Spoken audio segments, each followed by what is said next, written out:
In our next tutorial for Photoshop, let's create a great lens flare effect for our photos.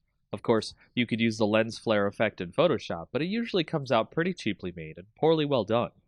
We'll go make our own effect and have it look great and professional. So we'll take our image of a sunset in the back here and add a new layer to the scene. Then we'll take a brush and make sure the hardness is set to 0, the size to about 300, and then we'll change the color of our brush to white. Next, we'll paint a spot, and then zoom in to the brush effect on our image.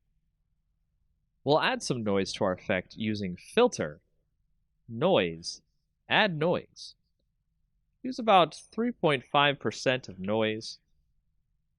Make sure it's uniform and monochromatic. And hit OK. The noise is going to prevent the effect from banding if we scale the effect. Now let's duplicate the layer through the right-click Duplicate Layer option, or you can use Ctrl-J.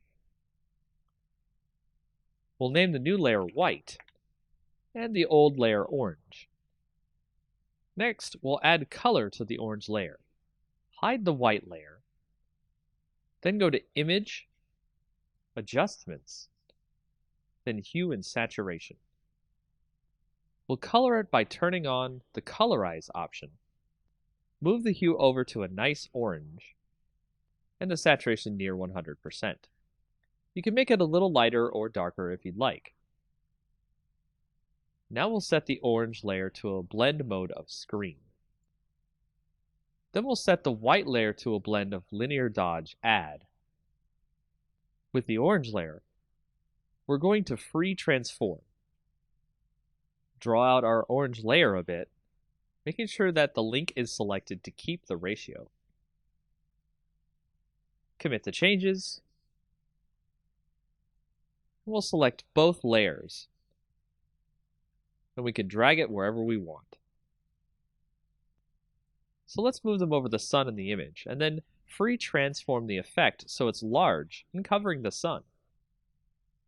Make sure your two images are centered together. Now we have our lens flare effect. If you want to make sure that you don't want to wash out the color in the image, go to the orange layer, set it to screen, and then the white layer to linear dodge add. Change the opacity of the orange layer down to 50% or so. With the white layer, we're doing the trick here, which is the fill opacity rather than the actual opacity.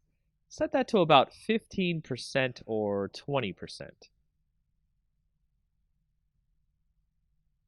You can play with the opacity and fill layer here, and also do some transforming and stretching the lens flare effect to hit more parts of the photo. This is a very quick and easy way to generate a lens flare that you have full control over the way it looks on your image.